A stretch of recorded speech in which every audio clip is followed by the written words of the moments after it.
are more than conquerors. Si Marco. Ang Panginoon ang nagbibigay sa atin ng kalakasan mga kapatid. We are more than conquerors because of the power of His Word. Kaya upang tayong mga mananabuhay, bigyan mo natin ng samang tigawang para ang ating buhay sa Panginoon. Our life, our strength, and our hope is in the Lord. Because His Spirit.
natin ay Diyos ng mga Diyos at Hari ng mga hari. Lahat ng bagay sa Kanya ay posible.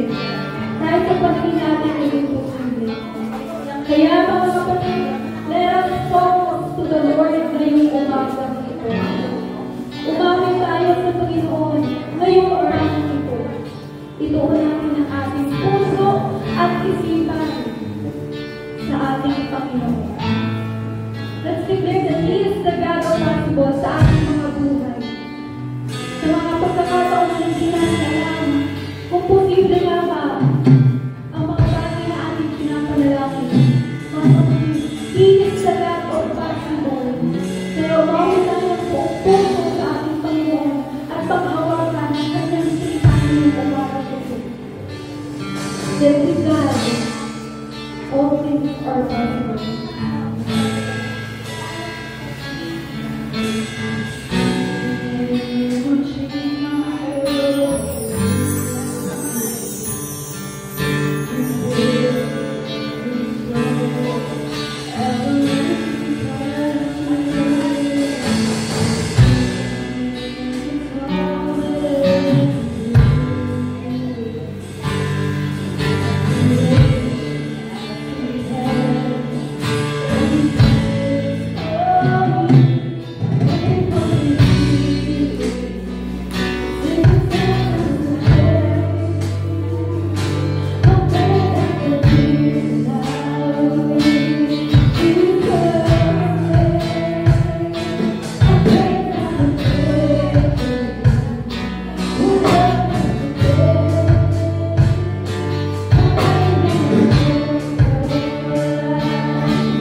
We are blessed and highly favored in God, Lord. Thank you, Jesus. Thank you, Holy Spirit. Thank you, God Almighty. To you all the praises, honor, and glory are all yours. In Jesus' mighty name we pray. Amen and amen.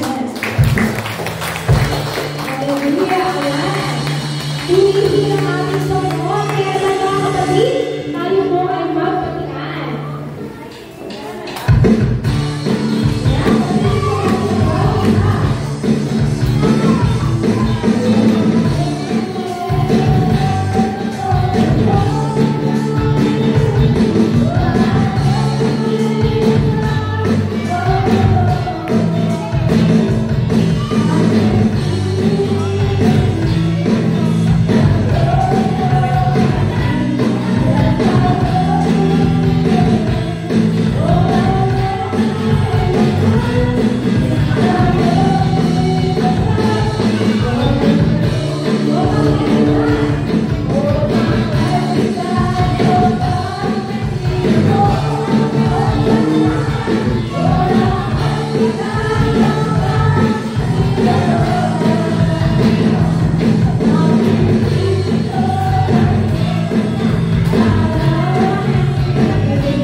Mag-birthday na po sa lahat na nag-birthday ng September.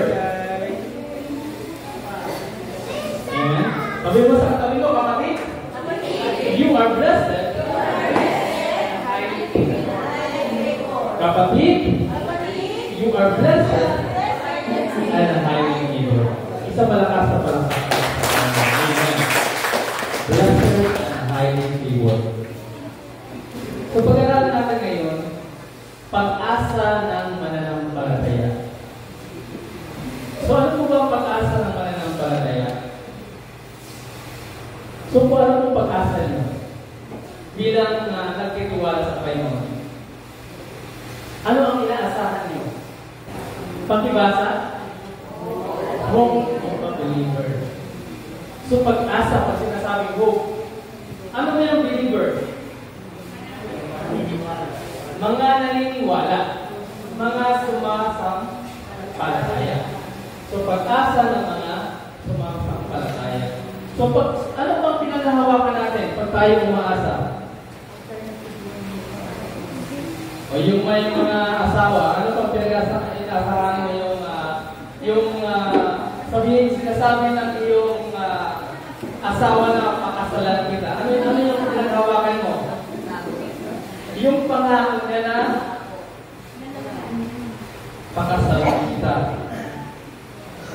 Wala siyang literal na tali na nakalagay, pero sa band yung dalawa, sa inyong pagkakaunawa, parang talik na.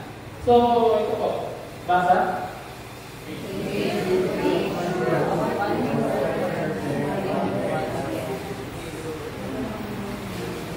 Yung may nanalo sa inyo na alam saan pag ginawain ko ang buhay mo, yung mga binata dito talaga yung lagi yung mga parang ngayon sa chat lang bitin agad. Pag sinasabing faith, may nanalo sa iyo, tapos naniniwala ka, tama po ba? Tatlong taon na nga ako, ano nangyari? Natutupad? O hindi? Minsan, di ba? May mga tao na nangangako, minsan natutupad, minsan hindi. Pero pag ang Diyos ang nangako, ano siya? Natutupad. Tayo po manalangin. Lord God, we give you praise, we give you glory. Pinupuri ka namin sinasamba ka. Napakabuti niyo po sa amin. Mula ng nakarang linggo hanggang sa oras ito ngayon, hindi ka nagkulang sa amin, lagi niyo kami pinapalakas, lagi niyo kami ina-encourage, lagi niyo kami binigyan ng hangin upang kami ay may hininga, God. Salamat sa pag-ingat po sa amin. Buong magdamag kayo, hindi ka natutulog. Salamat sa mga pangako, God, sa pamamagitan ng pananampalataya ay tinatayuan po namin ito. At sabi niyo po kayo, you will never leave us nor forsake us. Kaya Lord God, sa pamamagitan ng pananampalataya, God, niniwala kami sa iyo. Natutuparin po ng pangako. Pag sinasabing faith, being sure. Di ba? Pag tayo, pag sinasabi ng Panginoon, ito ang gagawin ko, ano magad? Yes, Lord. Diba? Ano? Yes, Lord. Pag sinasabi ng Panginoon, pagalingin kita. Yes, Lord. Pag sinasabi ng Panginoon, hindi kita iiwanan o babayaan. Yes, Lord God. Kahit meron kang malaking problema, pag manabasa mo doon ay, pag may mabasa ka doon, lalo hindi mo sa lalamuan, nasabi nga, being sure. Sa Tagalog, may basahin sa Tagalog.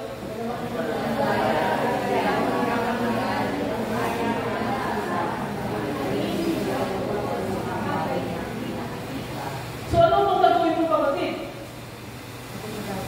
Pag ang Diyos ay nanako, pag nagbabasa ka ng Biblia, tapos meron kang madaanan doon, na nanako siya, tayuan ka agad yun, mangyayari sa akin to. Mangyayari sa pamilya ko to. Being sure. Si Abraham, nangako ang Diyos kay Abraham, na sabi, gawin ko ang lahi mo na kasing dami ng bituin sa langit at buhangin sa dagat. Kahit hindi pa natanggap ni Abraham, pero sabi niya, salamat po, Panginoon. At tingnan mo nangyayari. Bagamat, yung sa time ni Abraham, talagang hindi niya talaga ito na sabi nga kasing dami, kasi sila lang ng time na yun. Pero sa panahon ngayon, nangyayari sa panahon natin. Kasing dami ng bituin at buhangin. At paparami pa ang Kristiyano. So dito po, hope to deliver. Ano po ba talaga pag-asa natin? Pag ang pag-asa ng true believer,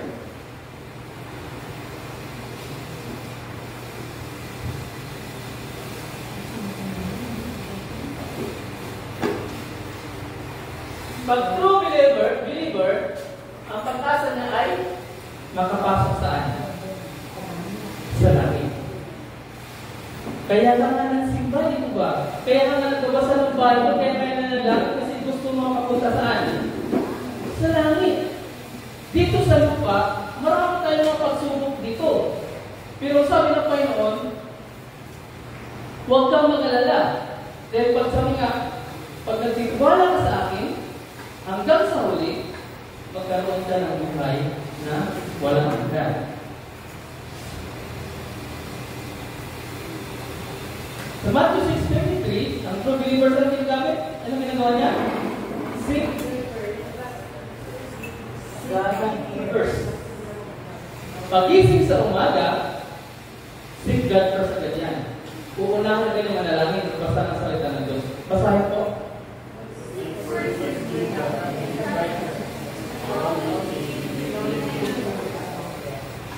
Di ko ba?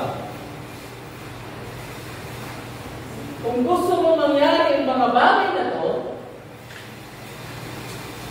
will be given unto you, ano gagawin mo? Unahin mo ang Panginoon. Ano ang kingdom? Ano ang kaharian ng Diyos? Yung kanyang salita. Ano po ba? Pag nagbabasa ka ng salita ng Diyos, makapasok ka sa kingdom niya. Pag nanalangin ka, makapasok ka sa kingdom niya. Ano po ba? Ngayon, nasa kingdom kingdom ka ba ng Panginoon? Yes, nandito tayo sa kingdom ng Panginoon. Bakit? Nandito ang kanyang presensya. Basahin sa Tagalog.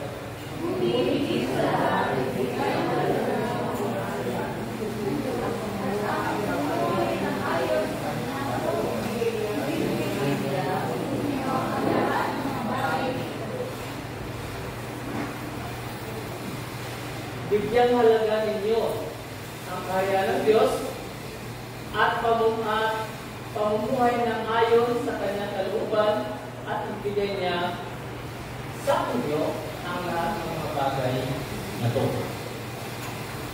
Pero ang mga false na believer, anong nila? Ano ang kanilang pag-asa? Ano ang kanilang ginagawa?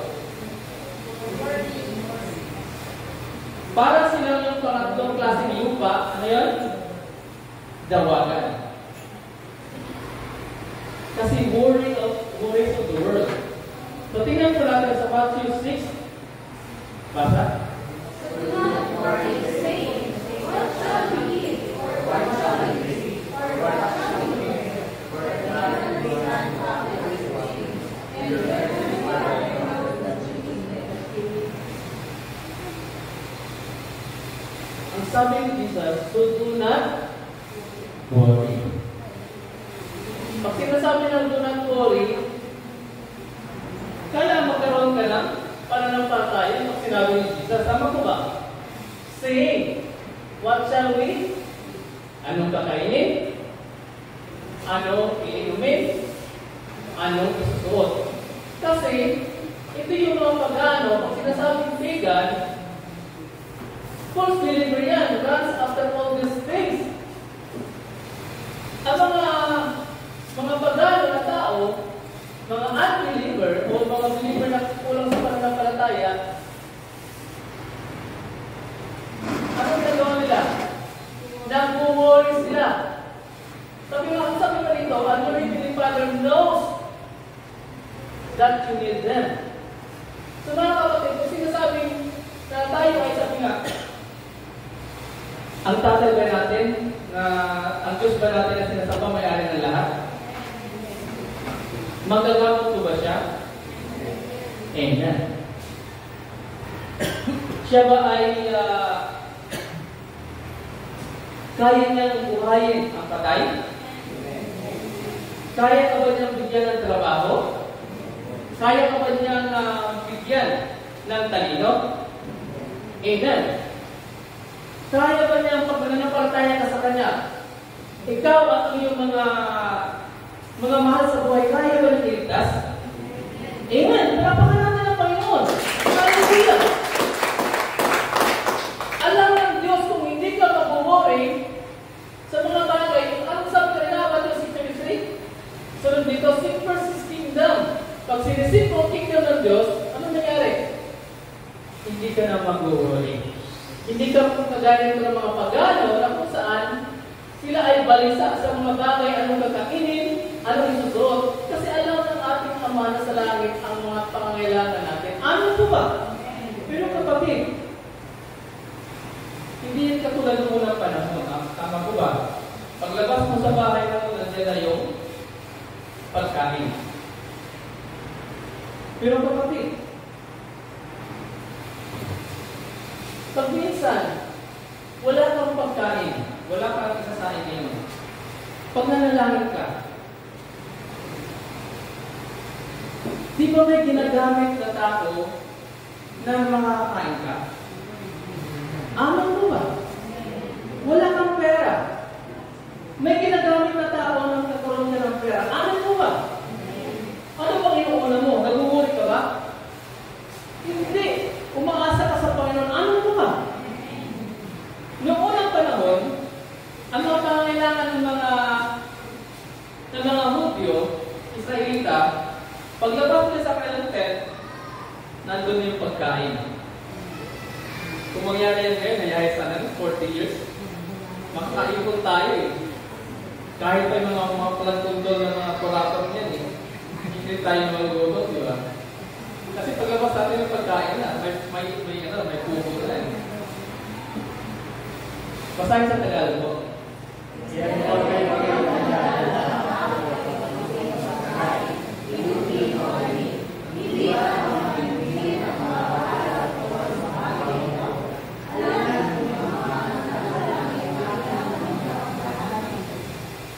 Kahit huwag kayo mag-alala, kayo kapusin sa pagkain, inumin na damit, hindi ba't ang mga hintel na babahala tungkol sa mga bagay na ito? Alam na ng inyong Ama na nasa langit na kailangan ninyo ang mga lahat ng ito. Hiniin natin sa Diyos. Pero huwag natin gayahin iba na hindi na kailangan manalangin kasi ibibigay na sa iyo. Di ba? Pag kayo nanghingi ng pera sa nanay nyo, kikigatan nyo ba nanay nyo, tatay nyo? Alam na magulang nyo, kailangan nyo mapagay na ito ba? Pero kailangan nyo mahingi. Ganon din. So, method, paraan of preaching our hope na langit. So, ano bang paraan na makarating sa langit? Basa?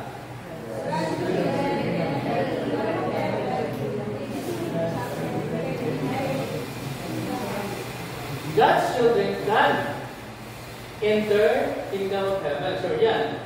Legitimate child can inherit the house. Pag sinasabi legitimate, pag ikaw ay anak ng magulang mo, meron kang karapatan na makapasok sa bahay ng magulang mo. Tama po ba? Basa?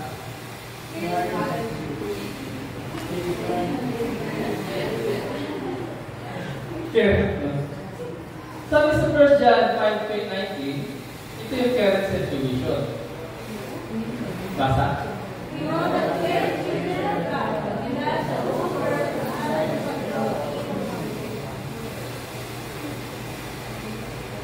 Pag sinasabing current situation, parang natin ngayon, tayo anak ng Diyos, tama mo ba? Kaso lang, itong mundo natin ngayon, under the control kanino? Of the evil one. Ang demonyo. Pero huwag kang mag-alala, kahit sinasabi niya under the control of the evil one ang mundo natin, anak tayo ng Diyos. Ano mo ba? Pag anak ka ng Diyos, ikaw ba hayaan ng magulang mo? Nasaktan ka ng iba? Iba hindi? Iba? Subukan mo na ang anak mo paluin ng ibang tao. Ano ang pakiramdam mo na magulang ka? Bakit gusto mong balatan yung na nakita anak mo? Totoo yun. Kahit under the control ng iluwan ng mundo ito, anak tayo ng Diyos. Hindi niya tayo iiwanan. So, nandito tayo yan sa lupa, nag-aaral, nagtatrabaho, dumidiskarte. Pagdating ng oras, sabi nga, God's children can inherit the kingdom. Kung tayo mag-expire na, ang buhay natin dito, langit ang ating pupuntahan. Pag tayo ay nagpapatuloy. Yung mga tao na hindi, yan sila. Basa po.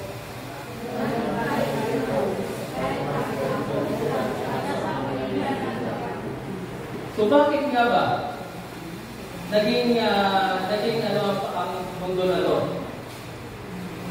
Bakit nagiging sabihin natin na mundo na to ay under the control of everyone? Ito yung God, ito ba?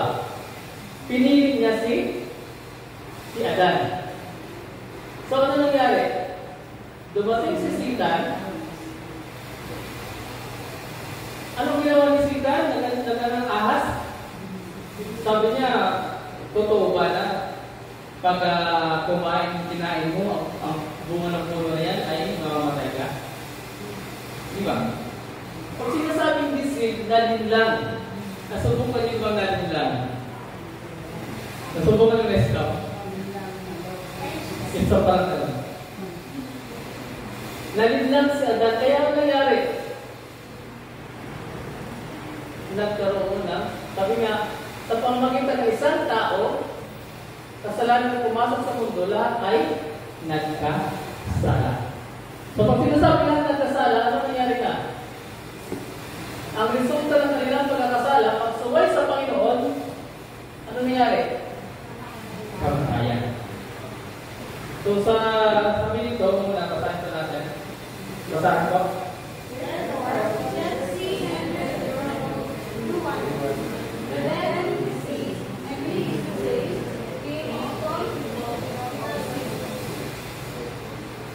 Therefore, just as sin entered the world through one man, sino yun?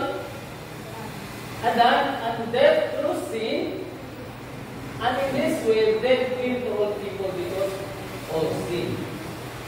Sa pamamagitan ng pagsuway nila Adan, ano nangyari? Nadamay ang buong mundo. Kung hindi sana sila nagkasala ng unang panahon, sarap ng buhay parang langit. Tama po ba? Kunyari, dito sa Mendez, kung lahat ng tao dito sa Mendez ay tunay na Kristiyano, ang nangyari? Saya ang buhay. Kuban? Kung ang buong Pilipinas ay Kristiyano lahat, ang buong mga tao sa buong Pilipinas, saya. Di ba? Ang yaman ng Pilipinas. Kaso nga lang, yun talagang tinatawag na mga halinaw. Yun talagang mga halinaw. Basa sa Tagalog po. Ang kasalanan ay pumasok sa sanlibutan at pamamagitan ng mga tao. At ang kamatayan ay pumasok sa pamamagitan ng kasalanan. Dahil dito, wala ang kamatayan sa lahat ng tao sapagkat ang lahat ay nagkasala. O yan po. Sa pamamagitan ng pagkasala ng isang tao, kamatayan. So, dito pagdating sa Romans 6:23,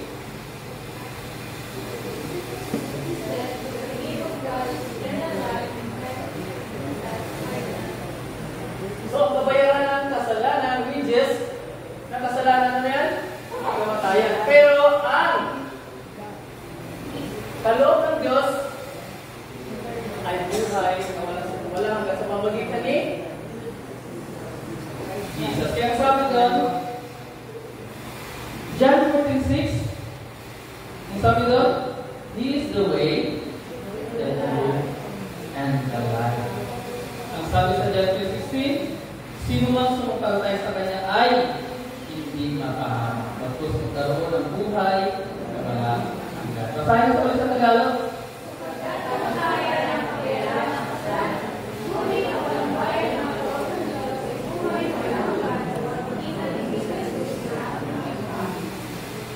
So, kailangan ng solusyon.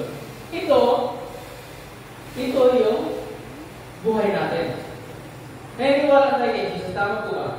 So, bakit ba natin pinag-aralan ito ulit? Kasi para ito, isi-share ko rin, kung akala mo, secured ka na, ito ba? Secured ka na sa Panginoon, may pananampalataya na secured ka na, ang mensahe ito din, para sa ibang tao na wala pa kay Kristo, tama po ba? So, mga tao na wala pa kay Kristo, kailangan nila di si Jesus. Kasi kung wala sila kayo sa Panginoon Jesus, walang Diyos na ang kanilang puso, ano mangyayari sa kanila? Ito ang mangyayari sa kanila. Sa lahat ng tao na walang Kristo sa buhay, kamatayan. So, anong kailangan nila? Kaloob ng Diyos. Ano yung kaloob ng Diyos? Buhay na walang hanggan. So mga kapatid, tayo secure na. Amin po ba? Paano yung mga kaibigan natin? Paano yung mga klase nyo? So, solusyon. So, ano ang solusyon po?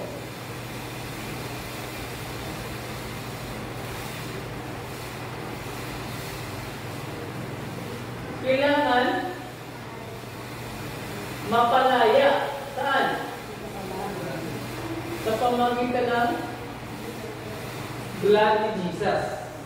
Ito naman tayo sa blood ni Jesus. Paano ba sabi doon sa Luke 22?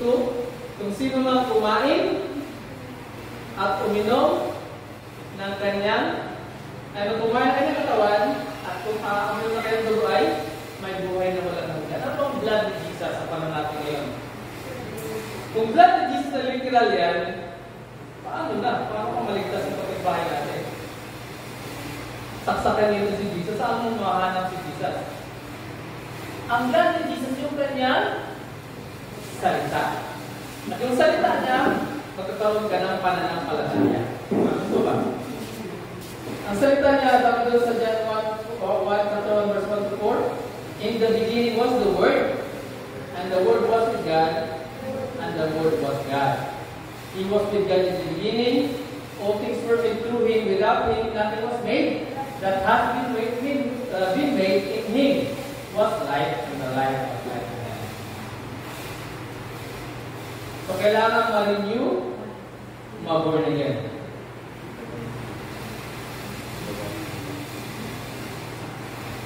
Ang tao na walang Kristo sa kanilang buhay, patay po ba? So, kailangan nila mapalaya sa pamamagitan ng salita ng Panginoon, pagtanggap niya kay Jesus. Pag sinasabi ninyo, pag tinanggap mo si Jesus, ano ba ang born again sa palagay mo? Babalik ka sa nanay mo?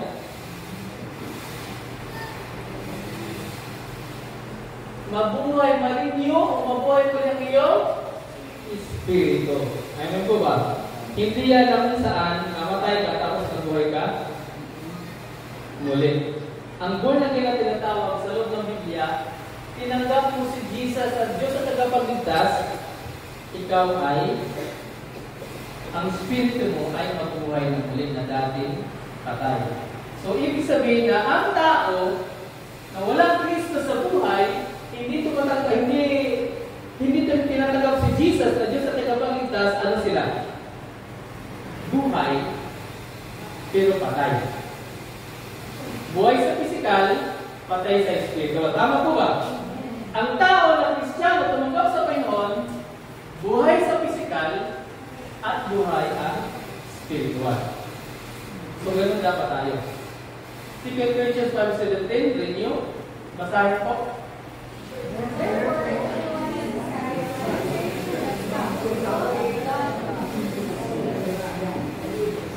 Pag tinanggap mo si Jesus, na Kristo ka na, anong nangyari? New creation ka na dapat. Ano po ba? Pag sinasabing new, bago. Bagong nilalang.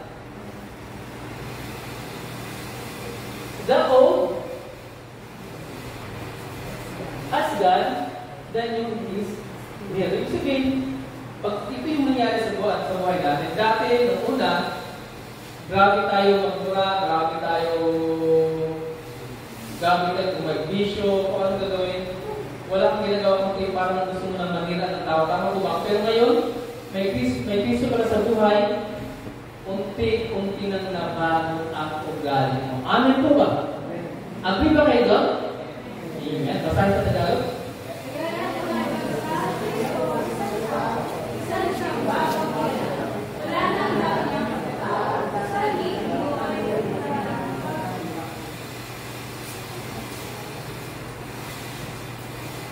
Born again. Ito yung sabi ko sa kanina, nabuborn again saan? Sa pamamagitan ng salita ng Panginoon. Seed. May physical seed at spiritual seed. So, ako ang sinasabing seed dito, salita ng Panginoon. Pag sinasabing imperishable, ano to? Imperishable, hindi nasisira. Kaya, mga kapatid, basa po.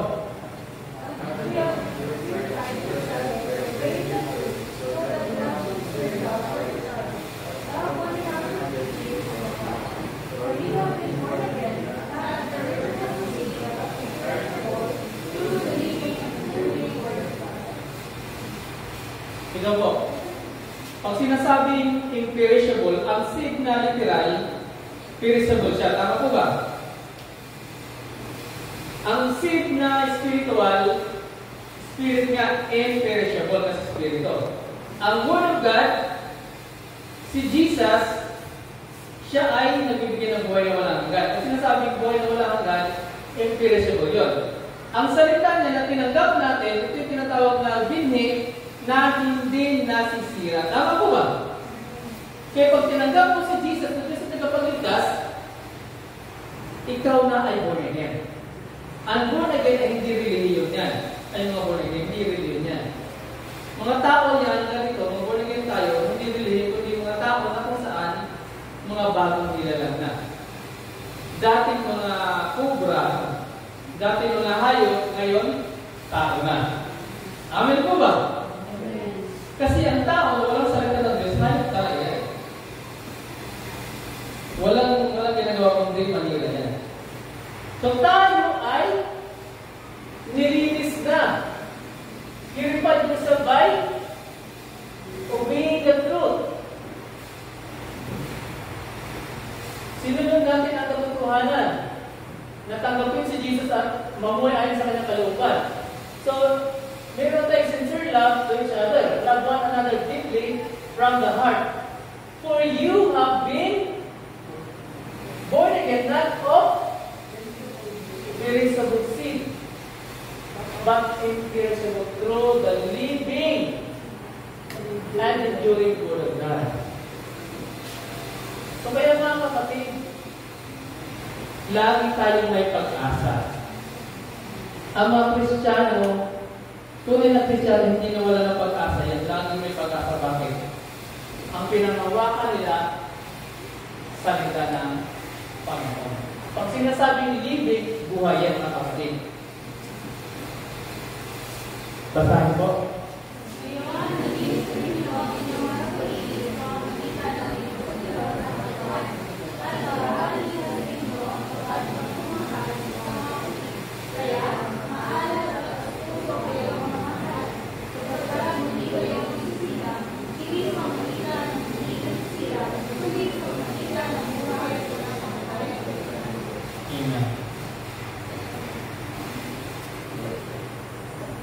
Colossians 3:10.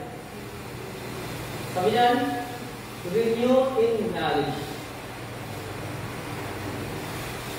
Pag sinasabing renew, na bago, panibago. Basahin po.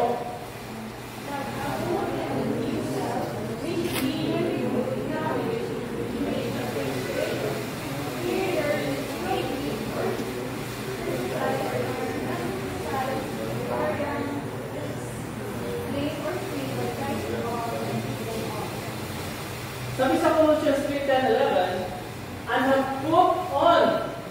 Anong sinuot? Pag tinanggap mo si Jesus, na-born again ka, ano nangyari sa'yo? New self na siya, new creation, di ba ba? Bagong nilalang, which is being renewed in the knowledge of the image of God. Naging ano na tayo kay Kristo. At here there is no Greek or Jews, circumcised or uncircumcised, barbarian, Scythian, slave or free, but Christ is all and is in. O ibig sabihin, ang unang panahon kasi, alam mo ba kung ang unang panahon? Pag Israel, Israel lang. Kunyari, ang hiyaman ng mga Israelita at mga Hudyo, sila lang daw ang naliligtas. Tama po ba? Pero pagdating ni Jesus, wala nang Greek or Jews. Tuli man o hindi tuli. Barbarian man o anong tao kasi yan, alipin man o hindi, kay Jesus pa rin ang lahat. Amin po ba? Basahin mo sa Tagalog.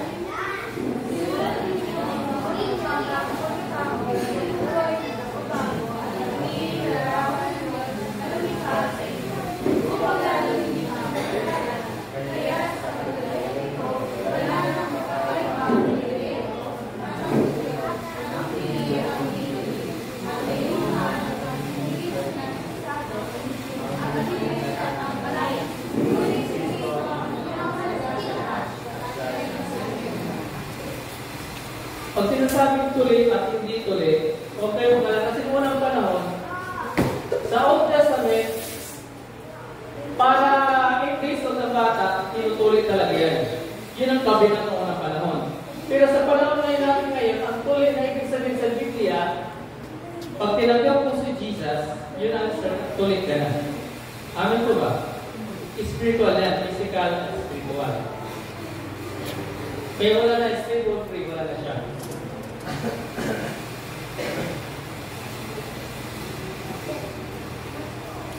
Para saan po? Through faith in Jesus' word. Magiging sa maging anak ka ng Diyos at magiging ka saan?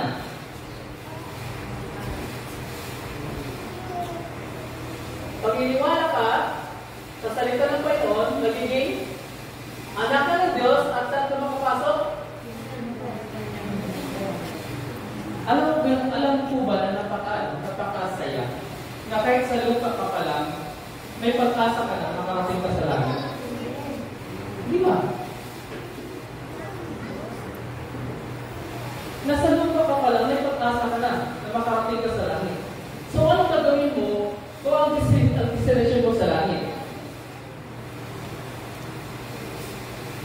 Sayangin mo ba na yung ticket na yan sa'yo? Kunyari, meron kang ticket na sabi nga, ticket mo makarating sa langit. Ano gagawin mo sa ticket mo na pinanghawakan mo? O, iwawala mo ba yun? O lagi mong dala?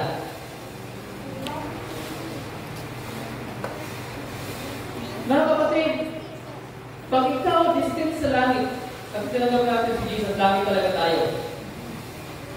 At ang sabi sa salita ng Diyos, ang manatili hanggang sa wakas ay maliligtas. So, pananampalatayaan mo talaga. Wala yung one way lang. Pag tinanggap mo, ligtas ka na walang yun. Basahin po.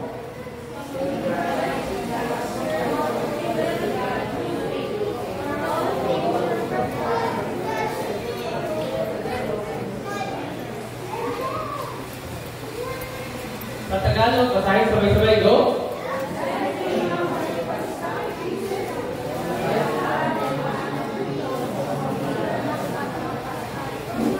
Pag dahil sa iyong pakikipag-isa, pagtanggap at pananampalataya ay Kristo Jesus, kayong lahat ay mga anak ng Diyos sa pamamagitan ng pananampalataya. Amen. Pakikipag-isa, paano yun? Tinanggap natin siya na Diyos at tagapagligtas. Kaya mga kapatid, bakit totoo yan? Bakit ito tinatapik? Para huwag yung sayangin ang pagiging born again natin. Amin po ba? Huwag mong sayangin ang pagiging anak natin. Kasi sabi na, put on a new self. Pag sinasabing put on new self, 2 Corinthians 5:17 din naman saan, all things has gone, new things has come. Ano nangyari? Mamuhay tayo na ayon sa kalooban ng Panginoon. Tama po ba?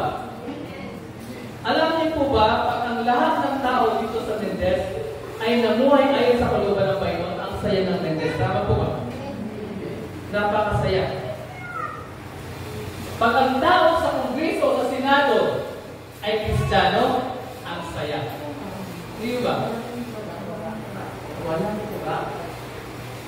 Ganito kayang bigyan ng basa sa kanilang nakurakot, bawat pamilya ng Pilipino kayang bigyan ng 100,000 per family. Tama po ba? Pero inangkin lang ilan ng tao. Kaya sabi ng yung mga foreigner talaga mayaman ng Pilipinas.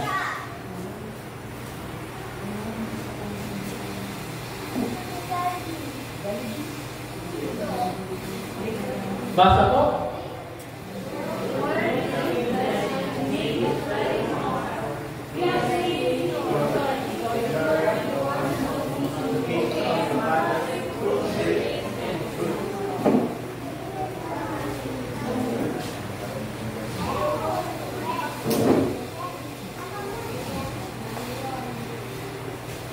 The Word became flesh and made His dwelling among us.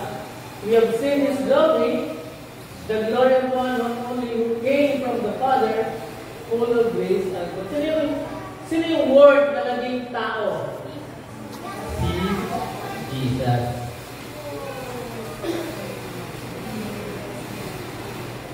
Ito yung kailangan natin mangyari. Unity in faith, Mature. Pag mature na, ano mangyari pag taong mature? Pag sinasabing mature, alam mo ang tama at mali. Basta po.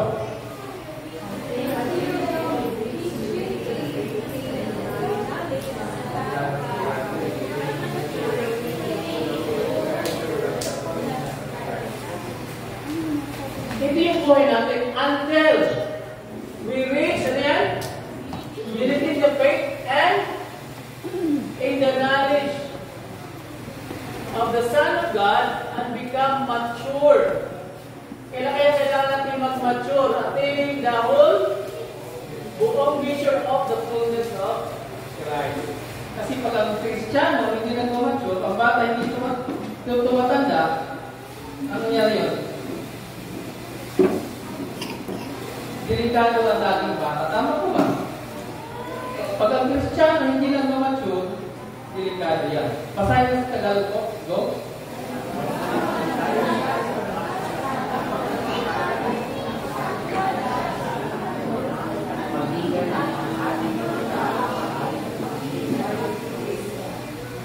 Makarating tayo sa kapipisan sa pananampalataya at pagkakilala sa anak ng Diyos, maging ganap, full ang ating pagkatao ngayon sa pagiging ganap ni Kristo. So faith, Romans 10:17, saan? Through the knowledge, sa pagkaunawa,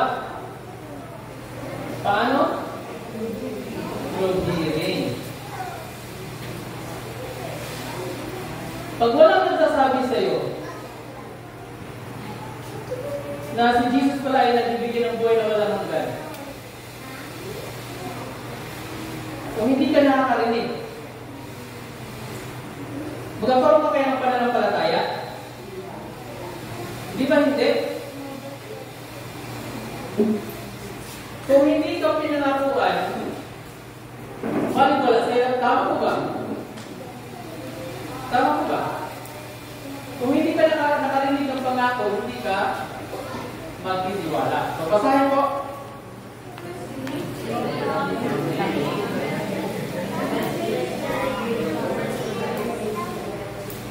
Ito yung nangyari sa atin. Ang pananampalataya nangyari sa pananampalataya comes from hearing. Noong una, baliwala lang sa'yo pagiging Kristiyano, pero yung may nagsishare sa'yo, nagkaroon ka ng pananampalataya. Kasi, nakarinig ka, di mo ba? Nakarinig ka na mensahe ng Diyos. And the message, yung mensahe na yun, saan? Patungkol kanino?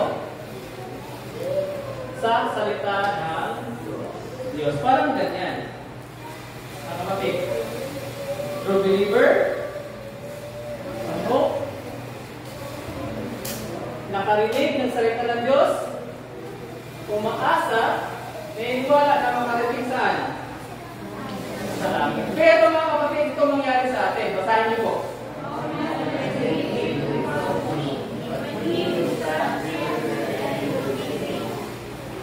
Ito yung nangyayari. All men will hate you. Bakit? Kasi iba ka na. Tama po ba? Hindi ka na sumasabay sa kanilang mga gimmick. Bakit? Kasi alam mo na pag mali sa'yo. All men, lahat ng tao ay takot ka because of me.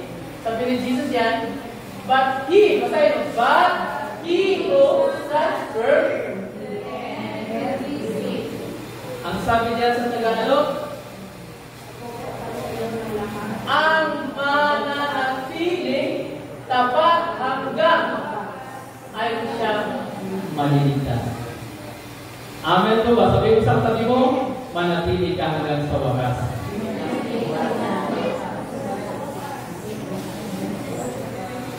Kahit puwasan ka ng mga kaibigan mo, kasama mo si Kristo. Kahit iwanan ka ng lahat, pag si Kristo kasama mo, buhay na buhay ka. Basahin po,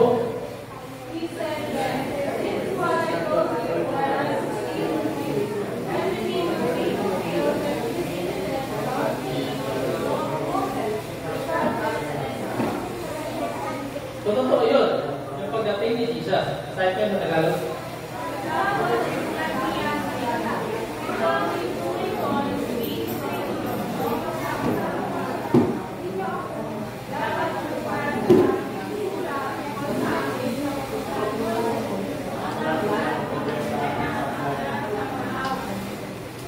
Kaya mga kapatid, yung sabi nga, yung mga kautosan ni Moses, ang aklat ng mga propeta, aklat ng mga awit, ito yung pagdating ni Jesus. Kaya lahat ng mga pangako sa loob ng Biblia,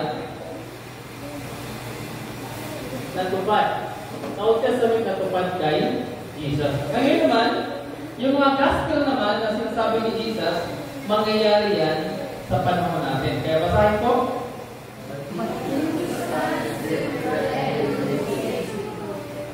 Pag sinasabi, but he who? Ano yung stand? Manatiling nakatayo? Manatiling tapat? Ano po ba? Pag sinasabing stand, paniniwala mo. Tama po ba?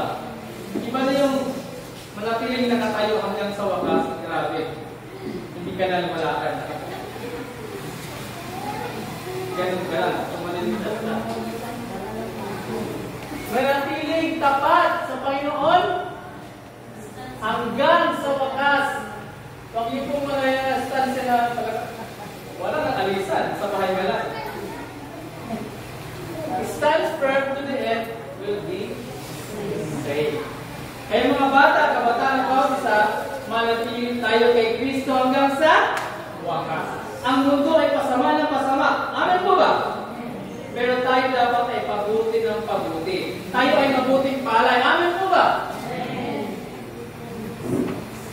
Dalawa lang talaga yan. Sa isang palayan, dalawa yan. May palay-palayan at tunay na palay. Yung tunay na palay, talagang nagtatribe yan. Na talagang namumunga pagdating ng takdang panahon.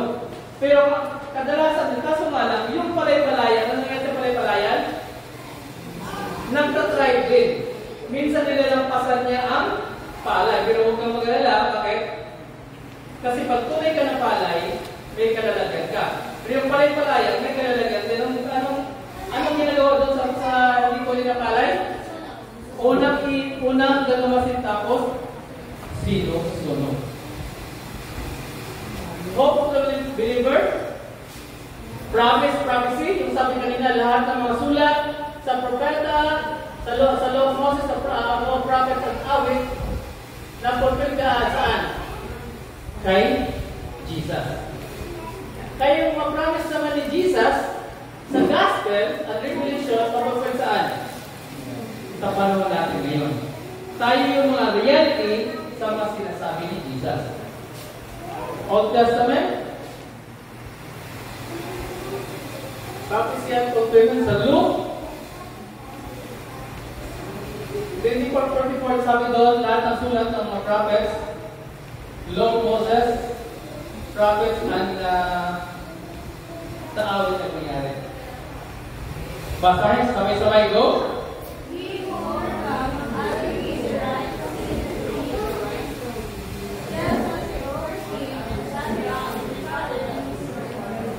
Type it mo ngayon.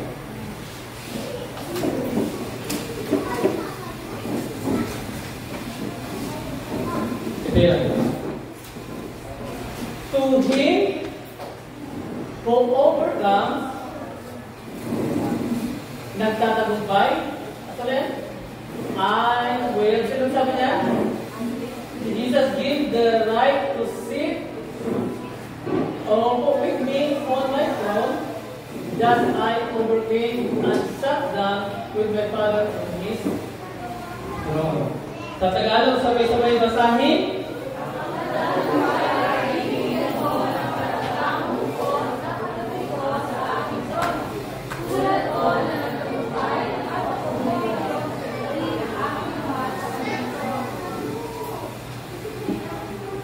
Ano po bang sinasabi pag sinasabing ibig sabihin na sinasabing tagumpay? Ano yung tagumpay? Nanalo. Tagumpay din po ba? Sa exam. Pasado ko sa exam. Amen po ba? Pero sa pananaw kanina, manatili hanggang wakas. Stands firm, tagumpay. Ay bibigyan ko ng karapatang umupo. Sabi doon, sa ibang salin, makapasok saan? Sa langit, sa karya ng Diyos. Sa katabi ko sa aking trono, tulad ko ng nagtagumpay, at nakupo ngayon sa katabi ng aking ama, sa kanyang trono. Sabihin mo sa sarili mo, ako'y magtatagumpay.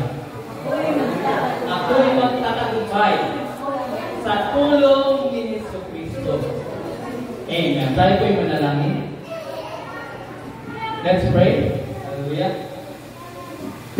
Father God, in Jesus' name, and by the power of your Holy Spirit, salamat, Panginoon, na tinutulong niyo po sa amin na ang tamang paraan, Panginoon, na ang pag-asa namin, Panginoon, at inaasahan namin pagdating ng oras, ay makapasok kami sa langit o sa buhay na walang hanggan. Salamat, Panginoon, sa pag-asa na pangako niyo po sa amin, God. At ngayon, Panginoon, God, nais namin, Panginoon, na manatili sa iyo hanggang wakas. Nais namin maging mananagumpay, Panginoon. Nais namin, Panginoon, na kung saan maging firm, Panginoon. Maging matatag ang aming paniniwala sa kaya, Lord God. Dalangin namin sa pagkaya sa amin, God. Dalangin ko, Panginoon, sa mga kapatid ko nandirito, Panginoon. Mga bata, kabataan, at tawag sa Panginoon, na kami ay patatagin mo, Panginoon, sa araw-araw, God. Sabi niyo po, Panginoon, sa 1 John 5:19, kami ay anak mo. At ang mundo ito ay under the control of the evil one. Kaya, Lord God, dalangin namin, Panginoon, na huwag niyo po kami iwanan at pabayaan, God. Sabi niyo po, Panginoon, sasamahan niyo kami hanggang sa dulo ng aming buhay, God. Kaya, Lord God, kahit ang mundo ito ay under the control of the evil one, kami ay may pananampalataya na hindi niyo kami iwanan at pabayaan. Kaya, Lord God, patatagin niyo kami and provide all our needs according to your riches and glory. In Jesus' name we pray. Amen and amen. Tayo po yung natin tayo. Pag may tinatanim, may aanuhin. Kaya muli sa pinagpalang araw sa bawat isa, ngayon po ay dumama tayo sa pagbibigay ng ating mga kapwa sa loob. Basahin po sa 2 Corinthians 8:12. Sapagkat kung kusang loob ang inyong pagbibigay, tatanggapin ng Diyos ang kanyang makayanan ninyo, hindi niya kayo pinagbibigay ng hindi niyo kaya. Amen po. So tayo magbalik ng pagpala sa Panginoon ng buong puso at hindi na pipilitan. Sapagkat Diyos na po ang magbahala magbalik sa atin ng ating mga pagkakas. Sa lahat po ng ating mga kapwang handog ay ating pong sama-sama may panalangin. Tayo po natin manalangin. Yes, Lord, Panginoon, sinapas po ni Lord God, dinadalangin namin, Panginoon, ang aming mga handog sa iyo, na ito po ay patuloy, Panginoon, ang pagkalain. Ngayon, Panginoon, mga nabigay, at hindi ka, Lord God, alam namin, Lord God, na ikaw ang Diyos na nagpo-provide ng aming mga pangailangan sa araw-araw. Alam namin, Lord God, na hindi niyo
Last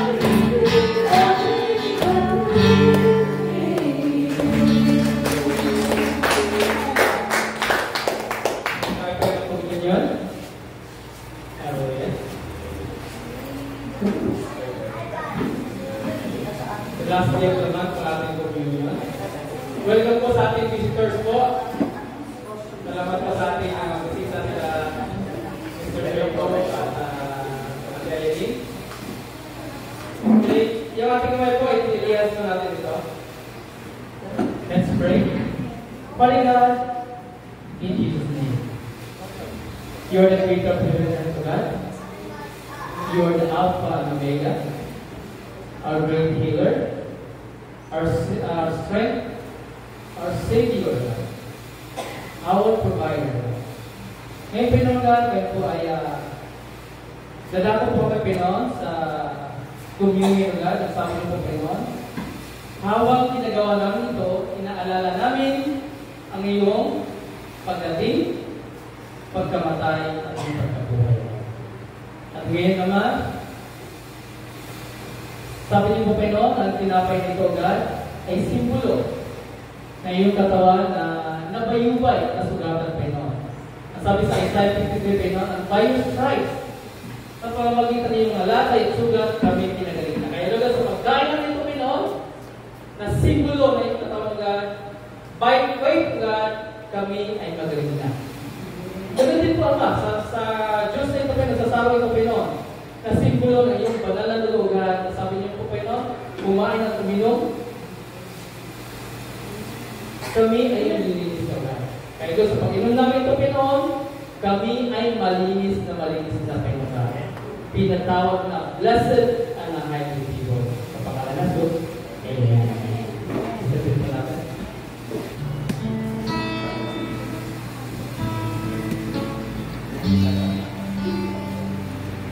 When the oceans rise and the waters roar, I will soar with you above the storm.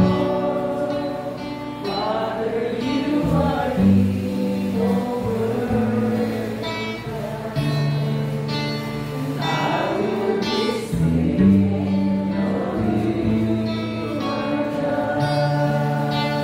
When the oceans rise and the waters roar, I will soar with you above the storm. Father, you are in your word, and I will be still, knowing you are God. I will be still, knowing you are God. Siya po natin ang tinapay. Finances, sabi niyo po Pinoon, itang tinapay na bumaba mula sa langit Pinoon at sino mang kumain, iyong katawan at uminom ng dugo ay may buhay na walang hanggan.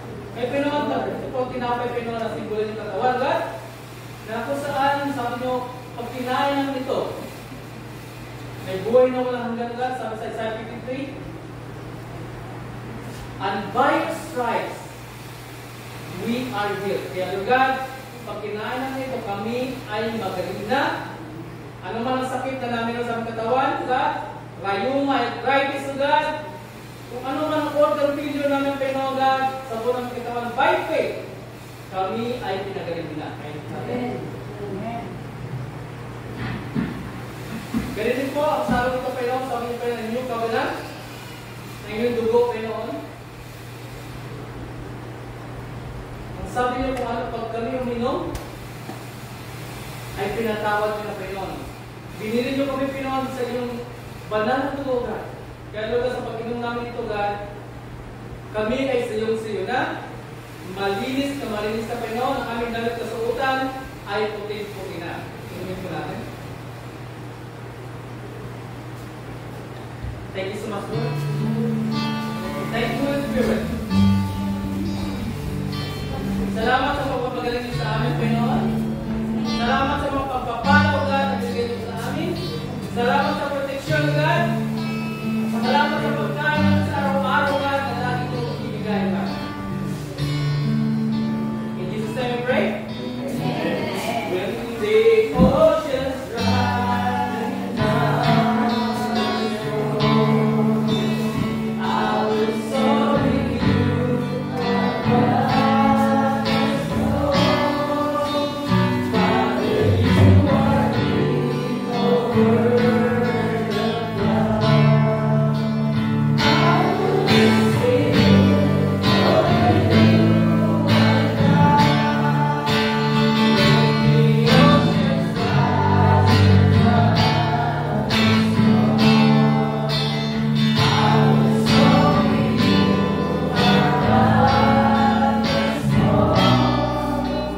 Father, you are the word of God. Now let me sing for you, my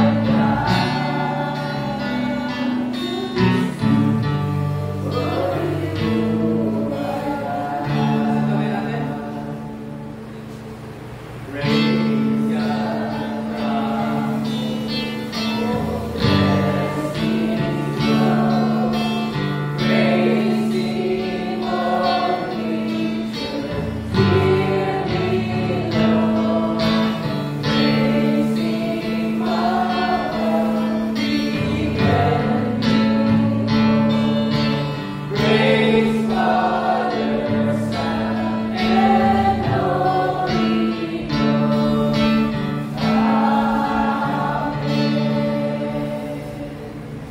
The Lord bless you and keep you. The Lord make his face to shine upon you and be gracious to you. The Lord turn his face towards you and grant you peace now and forevermore. Amen.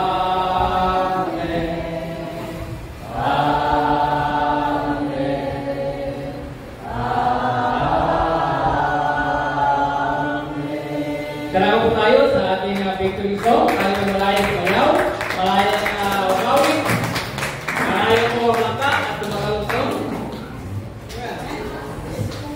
Malayang.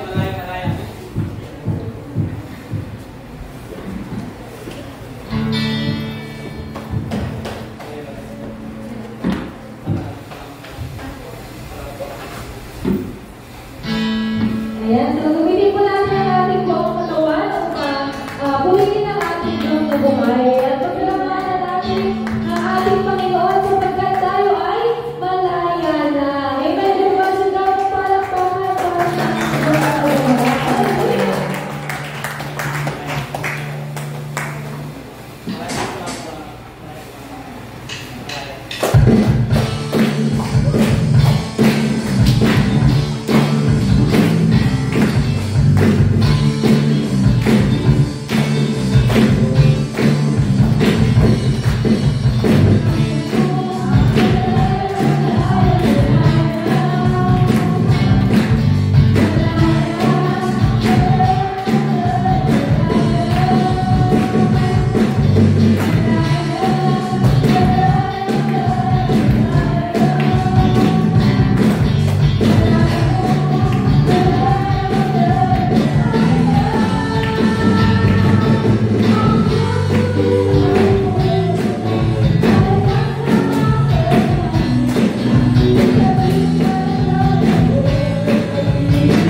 Ngayon po, thank you so much po. Pinagsadili po tayo na. Mamaya pagkatapos, i-welcome niyo po ang ating bisita, sila Joy, sila Terry. Welcome po.